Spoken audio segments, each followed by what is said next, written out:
Good morning. My name's James Stanger. In this video in my embryology series, I'm looking at the inner cell mass, the ICM. Does it matter? As you can see, almost every embryologist will look at these nine blastocysts, and most of them, or all of them, should pick out this embryo as being the rank number one. But the ICM, or the inner cell mass, is often difficult to identify and describe, and often the grades are guessed at because the embryo isn't lying in the right plane. But we have been obsessed with the trophectoderm, which is this part of the embryo, mainly to do with PGT-A and the mess that is mosaicism. But new publications that link the pronuclear development to the inner cell mass tell us there's a more important story here in how we should view human embryos. And this video wishes to link these two articles together. So in focusing on the trophectoderm, have we got it all wrong? My name is James Stanger, and welcome to FertAid's IVF Daily channel. So the blastocyst, the inner cell mass, this is a picture on day 5 of a really good blastocyst that's made of three parts. The outer coating, there's anaplastica here, this very, very thin line here, which is being stretched. And in a single layer of cells, which is the trophectoderm, and an inner ball of cells of varying size or quality, which is the inner cell mass. The trophectoderm, of course, is in two parts. One is the bit that overlies the inner cell mass, that's called the polar trophectoderm, and the rest of the trophectoderm is called the mural trophectoderm. And this video is based on two recent articles which have suggested that the inner cell mass and early blastulation are far better indicators of live birth than the trophectoderm. So if I asked Google AI, they say blastomy, where the question is, how is the inner cell mass derived? And the AI model says blastoma on day 4 typically is a 16 to 32 cell stage or morula, determines its position inside versus outside.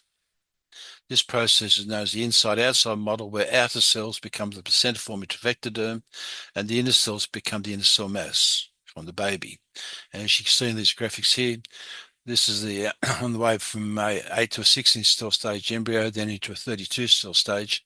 And by day 4, these outer layer of cells have started to adhere to each other and form a seal.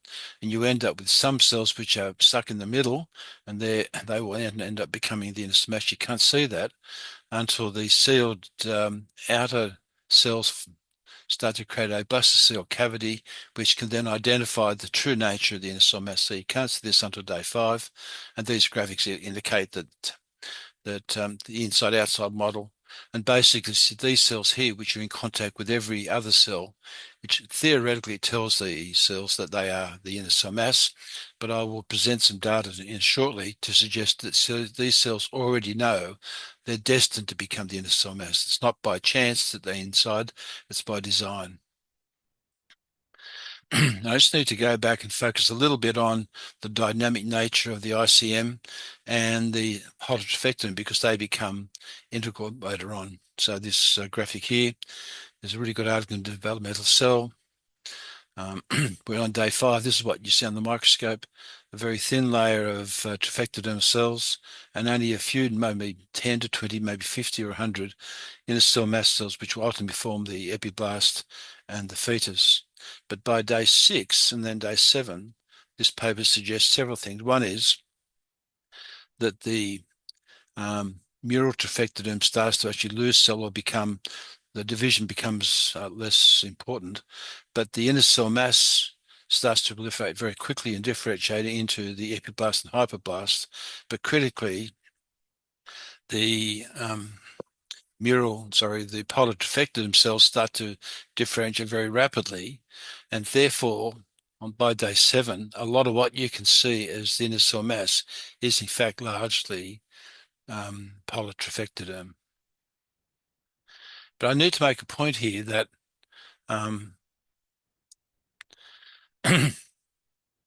everyone thinks that these cells are fairly passive, but in fact, it appears they're being highly selective.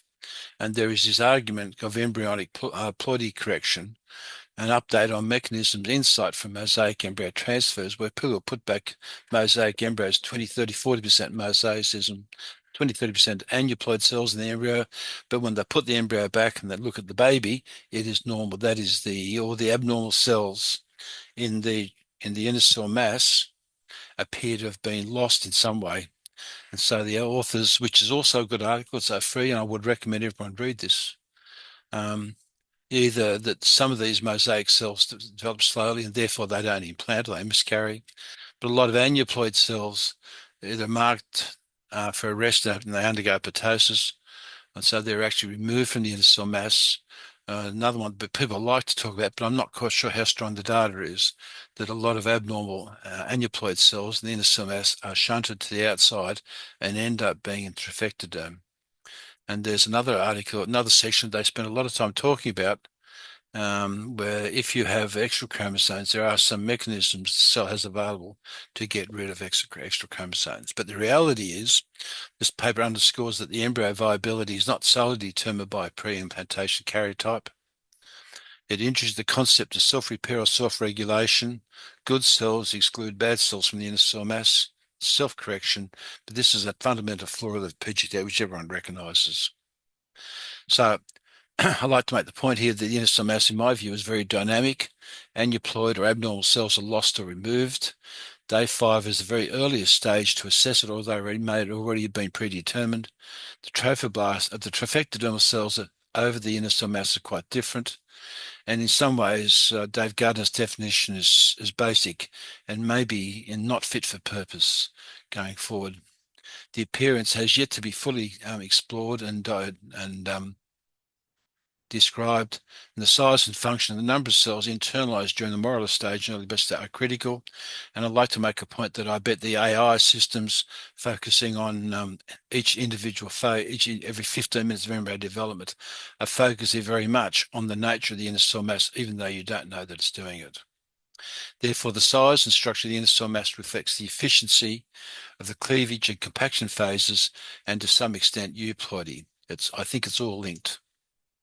So the first paper I wanted to just quickly review, it's not open access, so you can't really see it. I've written to the author, but he hasn't replied. But basically, they looked at a number of cells, frozen thawed single blastocyst transfers. I have to say, this model of using frozen thawed blastocysts has got some issues because a lot of these embryos have already been biopsied for PGT-A, so therefore they have may or may not have they will have holes in the zona, and the biopsy may change things. However, in their multivariate analysis, the authors argued that the inner cell mass came as a strong predictor of live birth. The impact of trophectoderm, according to their grading A, B, and C, was far less significant, but only very poor trophectoderm cells were bound to be negative associated with live birth. So you have to have C-grade trophectoderm in order to predict failure. But they also argued that day 5 hatching blastocysts was associated with significantly higher live birth rates. And their conclusion was their findings suggest that a day 5 hatching blastocyst with pre-freeze grade A inner cell mass and grades A or B trophectoderm will be associated with the highest probability of birth. In other words, the inner cell mass rules. So in some ways, I'm a little bit confused because the inner cell mass receives very little attention since it's often difficult to identify and describe. And day 5 is the very earliest you can see it, but it's just the very tip of the iceberg. And so you're trying to make decisions about the inner cell mass when it's just starting to get itself. It's just far too early. And it may be a reason why we may in the future move all embryos to day 6 in order to fully assess the inner cell mass or be able to differentiate the good ones from the bad ones. Spontaneous hatching is thought to occur over the inner cell mass in nature, but with PGT-A it may occur elsewhere, and therefore spontaneous hatching may be, or spontaneous hatching may be may produce better embryos than have yet to hatch. I'm sorry, I didn't say that very well, but I think that the events from day 1 may well influence ICM development. But the trophectoderm, I think once again I need to come back and argue that PGT-A is focused very much on trophectoderm and mosaicism, and many studies have shown the inner cell mass and trophectoderm have similar impacts on euploidy, and I'll discuss those briefly towards the end. But there is an argument that the trophectoderm does collect abnormal cells which may have little function in implantation. There's one article in the which I'd like to discuss as well, but it may be important in communication. but maybe the healthy inner cell mass needs a very healthy trophectoderm. So maybe healthy ICM needs a healthy trophectoderm. I'm going to stop here and speculate for a minute. I have a feeling that it may not be so much the trophectoderm, but the blastocoel fluid that may be important. We don't look at this, but this is to a large extent is controlled by the trophectoderm. An example of this is what's described as cytoplasmic strings, but also several articles have suggested the spontaneous collapse of the cavity is actually linked to poor outcomes. And people have looked at why eclampsia may occur, but it may well be the blastocoel fluid has to be replaced, and that actually has some income. But the cytoplasmic strings, I want to stick with that just for one more slide, because I think it may impact on how these inner cell mass may appear. And this really good article in 2023 looked at the instance of cytoplasmic. These very thin strings that connect the inner cell mass to trophectoderm. And there's one fantastic study, which I haven't included here, which suggests in some embryos you can see vesicles being moved down from the inner cell mass to the mural trophectoderm. So I understand it didn't go the other way. It was always from the inner cell mass to trophectoderm, implying some form of communication. But look at the difference in the inner cell mass in this one compared to they're quite different. I mean, they may well be different grades, but it's possible that the cytoplasmic strings have some impact on the appearance and therefore how people are going to grade it. So the authors argue, based on their conclusion, the number of embryos with cytoplasmic strings was higher than without cytoplasmic strings, but its presence was not related to IVF or ICSI fertilisation method. Importantly, these embryos that demonstrated cytoplasmic strings reached the blastocyst stage earlier, and their morphokinetic data, their KIT score parameters were better. All these results suggest that the presence of cytoplasmic strings indicate a higher embryo viability, and this is a tool which might be able to help embryologists pick out the best embryo in the future. Maybe the presence of cytoplasmic strings are an indication of vitality and interactive ICM. But once again, I think we should view the inner cell mass as a highly active and not as a static bunch of cells that are passively developing. Day 5 appearance, it may be missed by some models and most embryologists because you look at the embryos very early on day 5, just as soon as the embryo starts to cavitate. And maybe a lot of these things really will develop late on day 5 and day 6. And maybe that's one reason why freezing thawing blastocysts may provide a better model, even though I'm actually against it. Okay, let's get back to the inner cell mass. I've diverged. I apologize for that, a bit too much. There was a paper a couple of years ago looking at the ratio of the size of the inner cell mass compared to a fully developed blastocyst. These are not expanded because that would change the diameter, but basically to evaluate the ability to predict pregnancy based on the ratio of the inner cell mass to the ratio of the blastocoel cavity, and they concluded the inner cell mass to blastocyst diameter ratio is a predictor of implantation, live birth, So this is the data. It's in 2 phases. There's not a lot of embryos in this case. It's 35 or 63. This study should really be done with double or triple. I don't think you should really publish data unless you've got something like 500 embryos. But so these things often are not reproducible when you double or triple or quadruple the sample size. But notwithstanding, this study in the first phase showed that the embryos that implanted had a far larger ICM. Excuse me. Therefore, the ratio of the ICM to the cavity was a lot higher, around about half. So these embryos, these are developed blastocysts, and you look at the blastocoel cavity, and the ICM is taking up a good quarter to a third to almost a half of the cavity. So they found that the ratio was 0.48, whereas blastocysts that did not implant had definitely a very low ratio. And there was no difference noted on the trophectoderm grade between blastocysts that implanted and those that did not. So you can start to see some clues here that the size of the inner cell mass is starting to be a better predictor of outcome than trophectoderm, which is somewhat static. And phase 2 just went back and looked at only those embryos. You picked those out, only that had a very high ratio, and in that stage there was no difference between pregnancy and non-pregnant embryos, although the interesting thing here is this distribution is probably smaller numbers. It tells you there's something funny going on. Even though it has a good inner cell mass, there is something here which is highly limiting the ability to implant. But here's the thing I really want to get to. This is a long-winded argument to get to where I really wanted to talk about day 1, day 2, and day 5 embryos. Series of articles, this one appearing in Cell.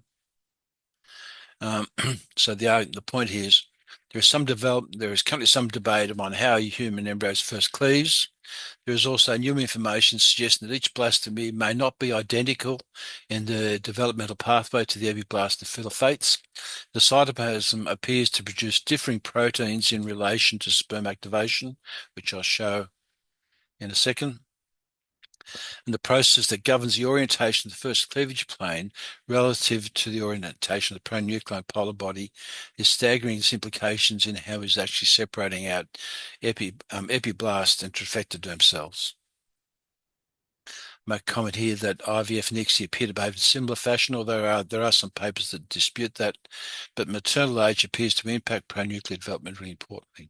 So this study looked at mouse and human embryos, and they identified that one blastomy contributed far more progeny to the inner cell mass than the trophectoderm. And if you take a two-cell embryo and split it in half and let each half grow, one blastomy will produce an embryo with a very large inner cell mass, and the other blastomy produces almost only trophectoderm. In other words, one of these cells, let's say this one, already is predetermined to produce most of the inner cell mass cells, and therefore the nature of how this embryo is divided may impact on how many cells have been allocated to the inner cell mass. And this work done on mice, not as much in humans, showed that the half of the embryo that cleaves contains the fertilisation cone where the sperm is, so the cone here, and they're suggesting that the blastomy where the sperm fertilized the egg is the two-cell blastomy more likely to produce an embryo with a well-developed inner cell mass. And I just need to look to brief because this is about the division of the zygote into two halves, where the two halves are different. And there are two recent papers put out by this. I've already done an abstract on this video, where they say the orientation of the spindle is predicted to live birth. Now, who would have thought that that orientation relative to the embryo could predict a live birth? This is how important it is. And embryologists, I think, have been naive, including me, of course, been blind to the implications of this. So just very briefly, this is when the two pronuclei butt and you get an axis. And what should happen is that the embryo will split into two halves. So the two blastomeres, the two-cell embryos, reflect a division of the cytoplasm based on the orientation of the pronuclei, as you can see this graphic here. So basically, if I just go, let me just go back to one more step. This is a paper done by Hubakova, which I think is very good. But basically, it shows that if the axis of the pronuclear axis and the cleavage axis are the same, most embryos behave that way rather than the orthogonal, the one where it's at right angles to. But there's almost no live births in this group. But this orientation has most of the live births, although there's a lot of embryos here that fail to implant. In this study, they couldn't find any orientation between the relationship of the pronuclear axis and the polar body axis, but there is another publication that's come out just recently which suggests that there is. And just to finish up on this, I just want to make the point.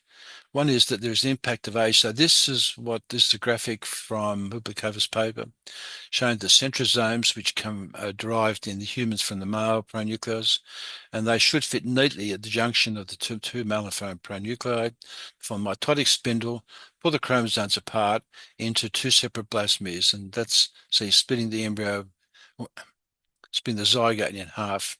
But what happens is with maternal age, the authors suggest that the chromosome spindles are misaligned outside the male pronucleus, giving you a disrupted mitotic spindle. So when the embryo divides, you get multinucleation, which can be a cause of mosaicism. But there's another paper that suggests often this is resolved by the fourth cell stage. And there's one more little thing, which is this is really off center, right? So don't get too worried about it. Work done in the mouse. I don't know anything more about this. It hasn't really been reproduced. So I suspect there is some complications in how true this is. But making the point that the one of the two blastomeres in the two-cell stage inherits the second polar body. And these authors suggest that there's communication between the second polar body and the blastomere to get a normal development. But if you remove that second polar body, you get either a fetus, a runted fetus, or a placenta with no fetus. And the reason that's caught my eye is because of this. There's two things. One is that, excuse me, that depending on the nature of the second polar body, you can have various degrees of euploidy and aneuploidy. So somehow it's affecting the these will be meiotic aneuploidies. But what's really interesting is this outcome. This is to do with the inner cell mass, right? And if you go back and reminded me of the work done by Serrani back in '84, I met him. He's a great guy. We're suggesting that if you take in the mouse, the male and female pronuclei in the mouse are different, so you know which is which. If you take the male pronucleus out and replace it with another female pronucleus, you get what they call a gynogenetic embryo, which is lethal. You get a small runted fetus, but no placenta. And if you replace the female pronucleus with a male pronucleus, what's androgenic male, you get a placenta, but no inner cell mass. And this is the formation of hydrogen moles in humans. And so, in other words, there is a role to play in the development of the inner cell mass in the trophectoderm, which has aspects to genomic imprinting. Now, this is really outside my scope, and I started to get lost in it very quickly. However, since we're talking about the inner cell mass, if there is something here which has something to do with the genomic imprinting. So when you create lots of embryos, if that imprinting is not correct, you can get situations where you're producing lots of embryos or some embryos with no inner cell mass, and you think, okay, there's no inner cell mass, but it could be that no cells have been allocated, fully internalized, but there may also be some aspect of genomic imprinting errors. But this is the thing that opens. This is the, and I've almost finished the talk, another 10 minutes. These two papers in Cell by Magdalena Zeneca-Goetz, I think are really good. They're really complex papers. There's a lot of data in them. But if you just read the paper and get the sense of it, two things happen. They're reinforcing this concept that one blastomere is different to the second one at the two-cell stage. And this is one reason why I've talked about how the pronucleus cleave the zygote, because how that cytoplasm is cleaved determines on the nature of the cells, which are either externalized or internalized. And they're arguing that they are not equal, and one blastomere, it's the one that divides first, I said, at the three-cell stage. One of those two blastomeres at the three-cell stage will commit almost entirely to the inner cell mass. So it's how fast the cells are cleaving, how well they're able to be internalized in the right enough time, which starts to dictate the concept of how big the inner cell mass is. But this is what I think is important. You can't see this.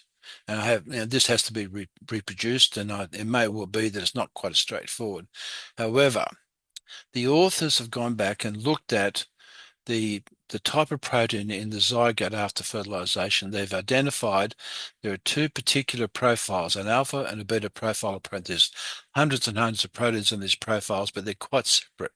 One is to do with development, and the other one is to do with apoptosis. That's a broad statement, but that's basically. So you end up graphically with the zygote, where the sperm fertilizer, where the protein nature on one side of the cytoplasm is different to the other. Consequently, at the two-cell stage, one blastomere has more of these brown, what they call beta protein profiles, and the other blastomere is mainly made up of the alpha protein profiles. I wouldn't want to say that when I'm drunk.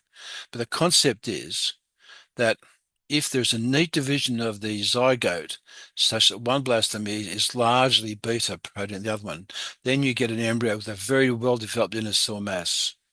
But if you have an embryo where there's a lot of alpha type proteins, well, for whatever reason, right? And I think a lot of this has got to do with the nature of the oocyte, how it's set up ready to start producing, or the nature of how the sperm can activate the oocyte, phospholipase C, etc. That a lot of the difference between embryos with A-grade ICMs and C-grade ICMs, you can see here the fate of it is determined at fertilisation. When you look at the embryo on day one and you can see the pronuclei, it's already telling you how well the ICM is going to be 5 days later. And what you want to be looking at is an embryo with well-developed nuclei. You really want to see the nuclei becoming aligned on the junction, because this is where the 2 centromeres will end up being, and preferentially aligned with the second polar body, although there is some dispute about how important that is. But the work from this authors, Louis, etc., and WA, it's only a small data set and needs to be duplicated. You should go back and look at my YouTube video on first cleavage, which explains that. But this sets up in train what happens on days by 17 hours, how well you're going to have a inner cell mass 5 days later. So I may be wrong, but I can see a link. A link between what happens at the zygote or early cleavage stage and the impact on embryos, the inner cell mass 5 days later. Is there a process that commits the male cytoplasmic history to the trophectoderm and the female cytoplasmic history to the inner cell mass? And the ICM is really a thing that's starting to control what's going on. So finally, let's get back to the 2 papers I wanted to do. This one in Reproductive Science is open access, and they looked at the inner cell mass grade and early blastulations associated with pregnancy outcome in euploid embryos. So once again, so these embryos have been biopsied, have been frozen, tested, thawed, and even though they all do really well, it's not necessarily the same model that happens dynamically in humans or after fresh transfers. However, they do show something which I think is quite interesting, that in this case, the embryo gender was known in 90% of cases because they were testing it, right? And they basically had 51% female and 49% male. So it's a little bit different to what you normally expect. In 21% of cases where the embryo gender was used to determine which embryo to put back, right? That in this case, they chose 52% male and 47% female, which is a bit of a worry. However, the embryo gender and the type of sex selection method was not associated with any live birth, so it's not affecting the outcome. But here's the table I wanted to show you. If you put back a male embryo, the characteristics are that more likely they will be frozen on day 5 than day 6 or 7. In other words, they're developing fast. But the inner cell mass and trophectoderm are not major indicators for outcome for live birth. But if you look at female embryos, today the embryos were vitrified is roughly similar between day 5, 6, and 7. But the inner cell mass, this is what caught my eye, was highly significant. So female embryos theoretically produce embryos with a far better inner cell mass than male embryos. So in conclusion, euploid embryos with a better ICM quality and those that reach the blastocyst stage earlier are associated with higher odds of a live birth, suggesting that prioritizing embryos for transfer with these parameters may provide patients with the best chance of live birth. There's too many words in these papers.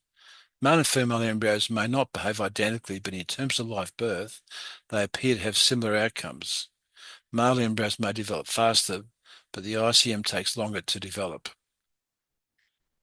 So basically, we found that the vitrification and the quality of the inner cell mass of vitrification were significantly associated with odds of live birth in euploid embryos.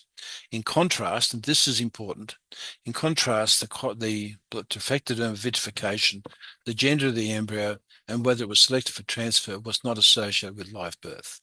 It's the inner cell mass and the speed at which it's doing. So in other words, it's a female component which is driving the ICM, and it's the male component which is driving trophectoderm and development. And when I could talk about development, it's about how much the blastocoel cavity is being expanded. So just coming back to this paper, I'm a bit cross here because I would have liked to have seen the data. I'm a bit disappointed the author hasn't contacted me. However, it's actually saying the same thing as the previous paper. The ICM emerged as a stronger predictor of live birth. The impact of trophectoderm on live birth was significant, but far less significant. But very poor trophectoderms were significantly associated with poor outcome. and day 5 hatching blastocysts were associated with slightly higher rates. And once again, the problem with this is these are all frozen, thawed, often biopsied, so the hatching part of it is just a bit confusing. There was a paper published 2021 looking at this, and you can see how there is a nuance to it, right? So these are looking at embryos in terms of age, blastocyst expansion, ICM, and trophectoderm, and all different clinical outcomes. And the key thing here is look at live births. The older the woman is, how rapidly the live births fall. We all know that, but in fact, up to 35, the rates are very similar. If you look at how fast the embryos are dividing, so whether it's expanding or not, there's not a lot of difference. Excuse me. However, the embryos that are fully developed or expanding but not hatched do better. Right? You look at the inner cell mass, the live births, the one embryos that has the highest live birth of the grade A inner cell mass, but you can still get live birth. That's like it's 30%, still pretty good with a C grade inner cell mass. They're all highly different from each other. Trophectoderm, once again, it's this nuance that is that embryos with the best trophectoderm to grade A do almost equally as well.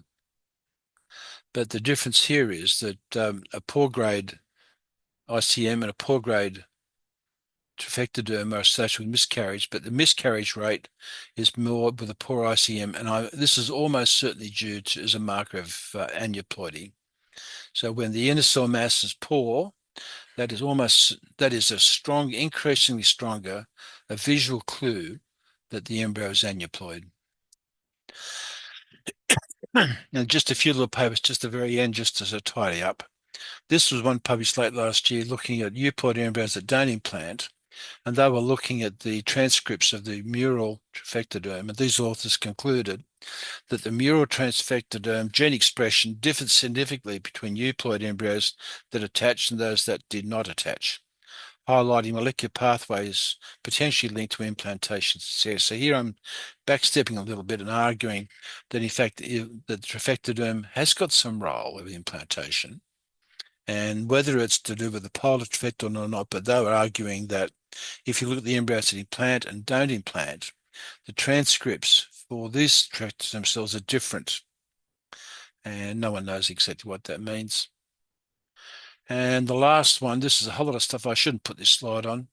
I only wanted to show you one thing. They're looking at pregnancy rates of vitrified warm single blastocyst transferred, almost certainly by PGT, because that's why you freeze them. And in this study, the live birth rate, 23% for non-hatched embryos, 32% for hatching, and 42% for fully hatched blastocysts.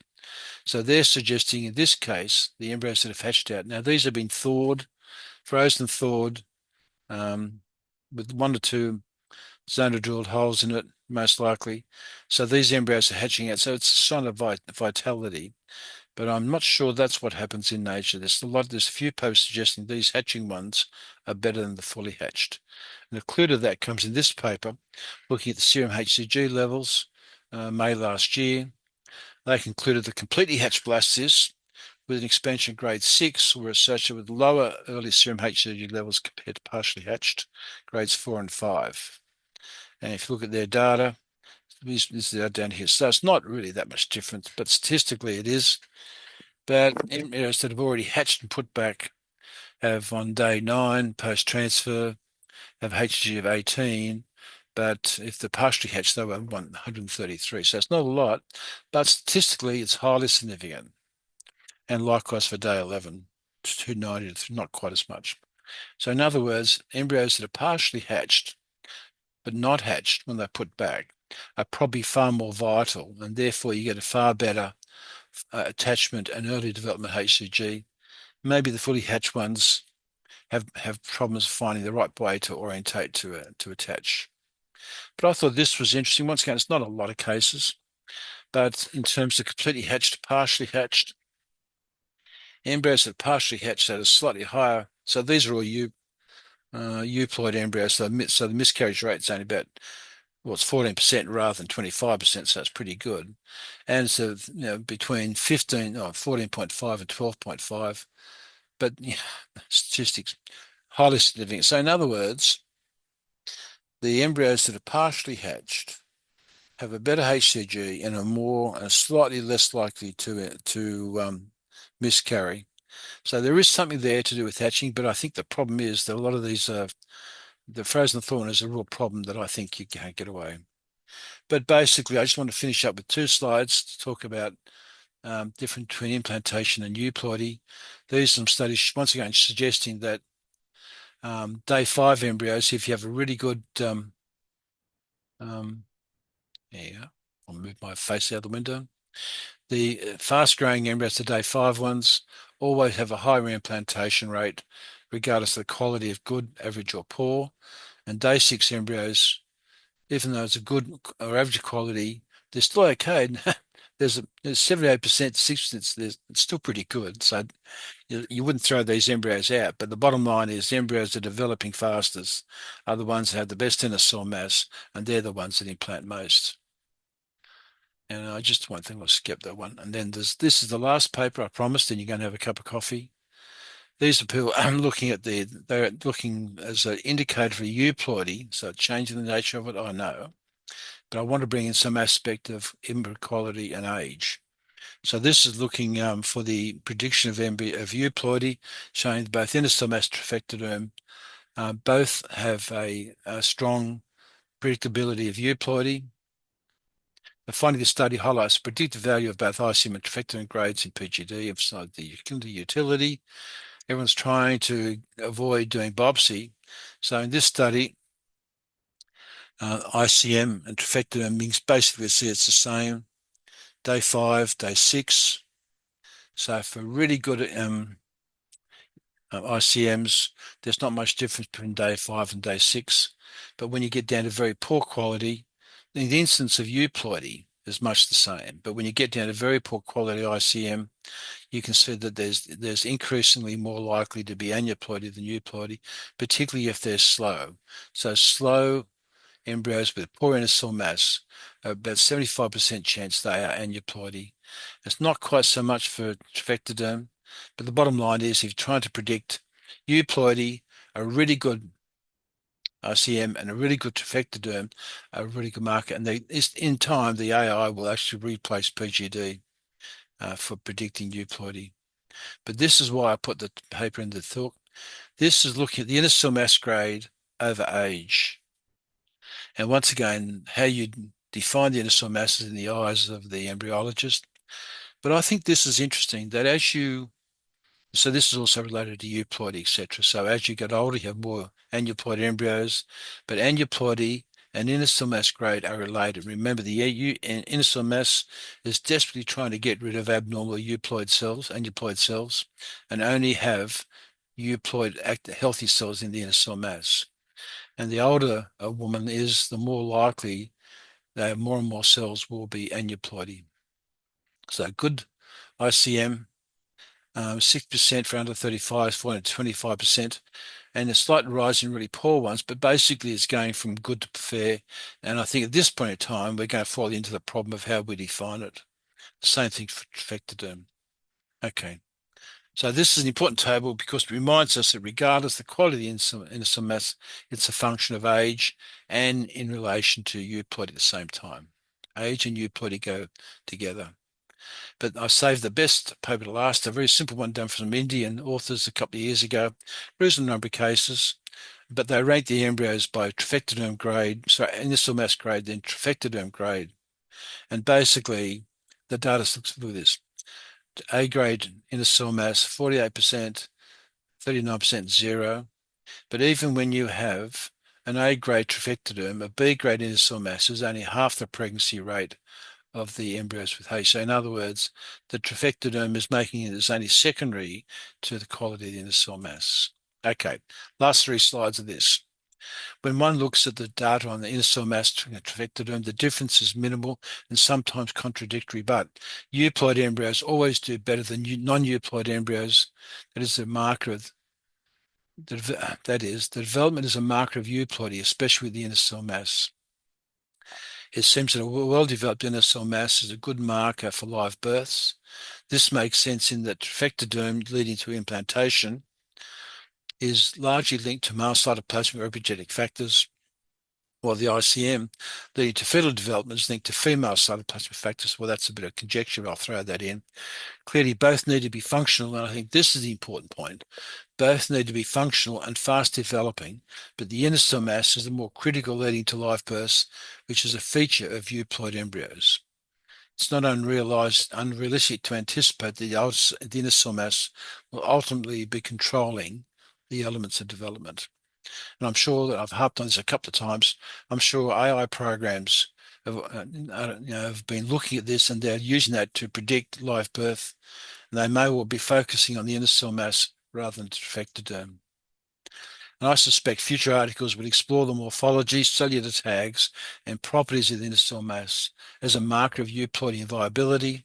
As I noted, there are articles that argue the embryo has a huge capacity to self-correct, and this, of course, and this will confuse the studies, but it is clear that development of the blastocyst is going to end up forming the inner cell mass in the future blasts, and the overlying polytrophectoderm starts at the early cleavage stage and almost certainly at the zygote stage. So this is one of the critical things in this video, which I hope you get, and that is that the zygote stage sets in train how the zygote is set up and fertilizes and divides.